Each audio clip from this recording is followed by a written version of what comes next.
enough so that you can get out of your mother's basement. So it's hard. That's half your life before,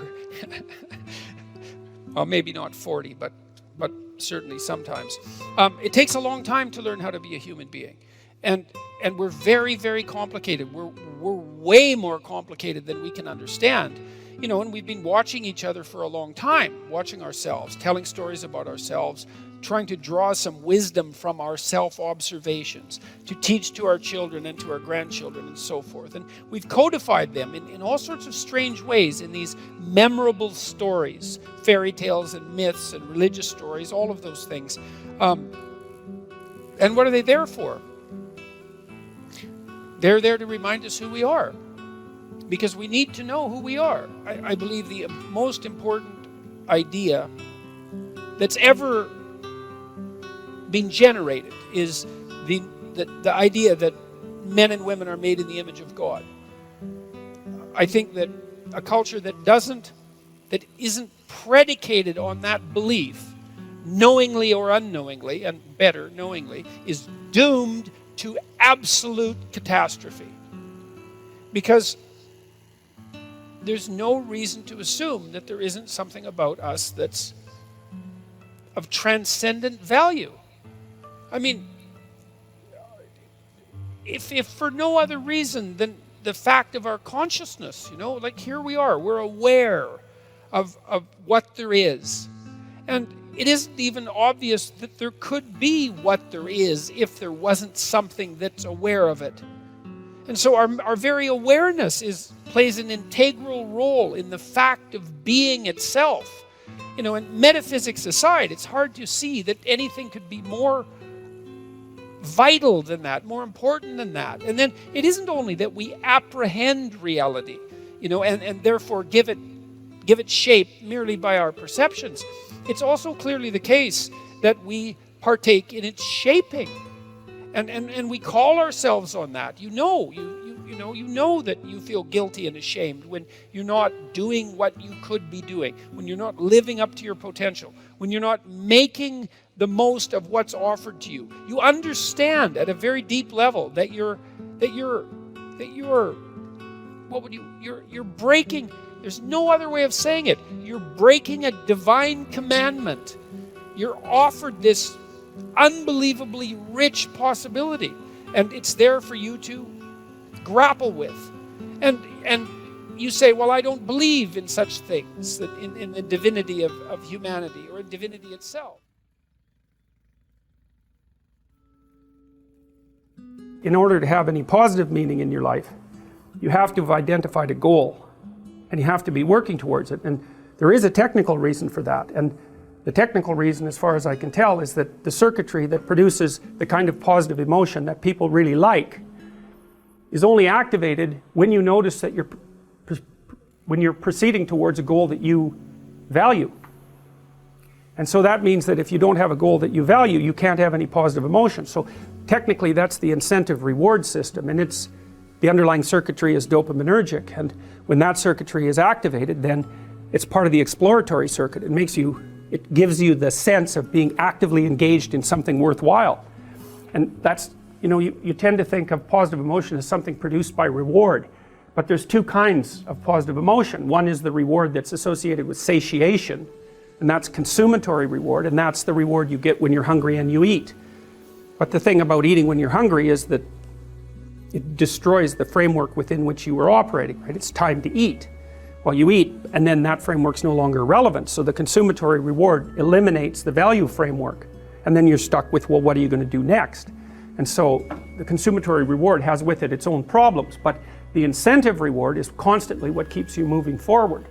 And incentive reward, because it's dopaminergic, also is analgesic, literally analgesic. So if you're in pain, you take opiates, and that will cut the pain, but so will psychomotor stimulants like cocaine or amphetamines.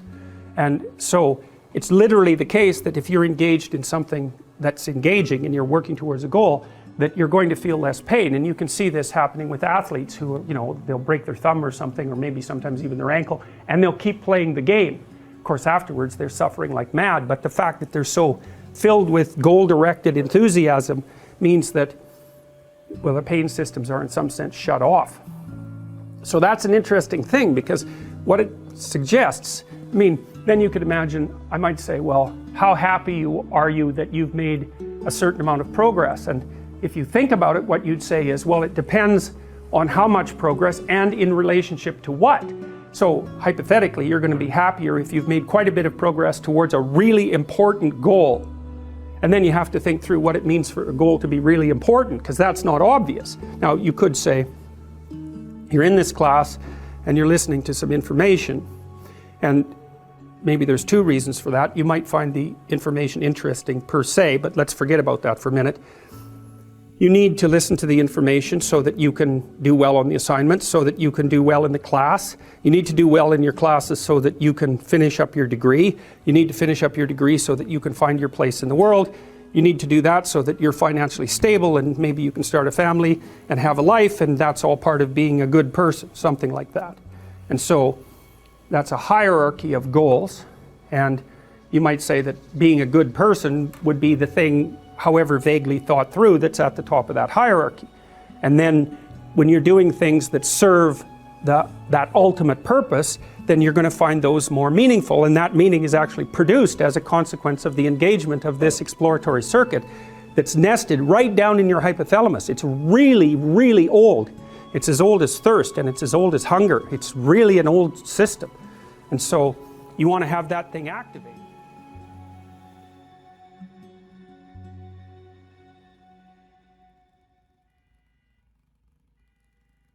You speak frequently in your lectures about, I guess, the war between good and evil, or the struggle of life really is a struggle between good and evil being at the core of a conscious, lived existence. And I guess on that note, if you were 100% certain that there was no afterlife, would you still be able to preach that there's a positive meaning in life? If you were 100% certain. Some atheists seem to be 100% certain, and yet they still preach that there's some positive meaning to life. Would you be one of those, or would you turn into Cain, so cynical?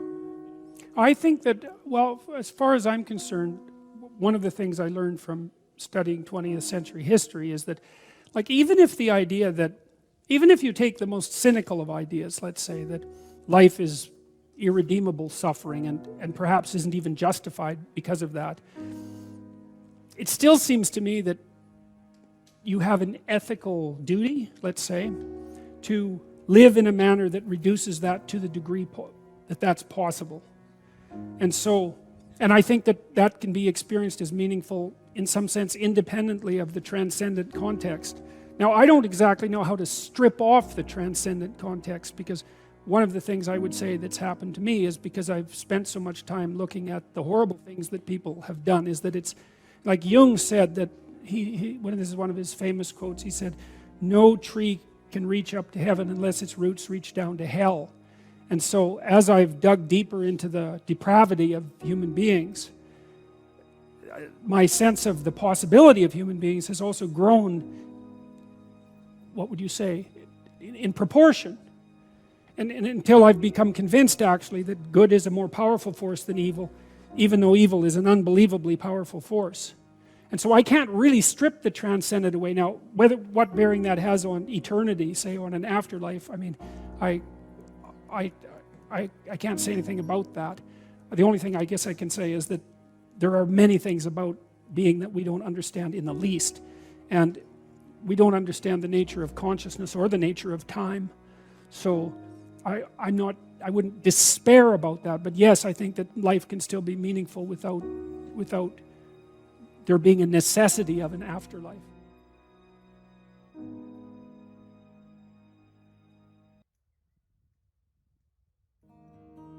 So I might say, well, why are you going to university? Or I might say, what are you doing right now? And then the answer would be, well, I'm sitting in class. And then the question would be, well, why are you sitting in class? And the answer to that would be, well, because I want to take this course. And why? Well, it's because I want to get my degree. So why? Well, because I want to be prepared for a career and a productive and high quality life when I get out. Well, why? Well, you can keep saying why, pretty much indefinitely, and as you answer, you go farther and farther out in time scales. Now, it's a tricky thing, because one of the things I might tell you, this is a very complex cognitive problem, is, well, where should you stop? So, for example, I could say to you, do you want $100 now, or do you want 50,000 years in 75 years? You're going to think, well, I'll probably take the $100 now. Well, how about in 200 years? It's like, well, I'm not going to be there. I'll take the $100 now. Well, so obviously thinking out 200 years is not that helpful.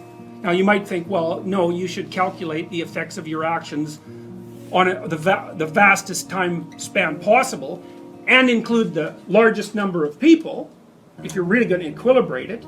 But the problem is you can't do the computations, because you get this thing called combinatorial explosion happening, which is that it's like a chessboard. You make one move, okay, fine. But then you could make 4, and then with each of those you could make 4 more, and then with each of those you could make 4 more, and soon, if you're looking 20 moves ahead, it's like there's so many moves that the other person could possibly make that looking that far ahead is pointless. You can't do the computations. And so we don't know how far you should look into the future. It depends on how stable your environment is. But 1 month seems okay. A year, yeah. 3 to 5 years, that's what I'll have you do when you do the future authoring program. 20 years? Probably not. And the reason for that is the margin of error in your prediction grows so large that your prediction isn't worth anything. And you can really see how that's the case now, because like, what's it going to be like in 20 years? When I was a kid, I used to read science fiction. It was like plausible accounts of the potential future. It's like, now? Who knows? Anything could happen. Anything could happen. You know, you could be 3/4 robot in 20 years. You could have a lifespan of 10,000 years. I mean, we just do not know. We could be living in caves again with everything in ruins. We don't have a clue what's going to happen. So 20-year span, I would say, you know, get friendly with computers. So 20-year span's too long. So, okay, anyways, what I'm pointing out is that you have to calculate what you're doing across multiple spans of time, and in that combination, in combination with many, many people. And that makes things very complex, but that's how you're building the structures that you live with.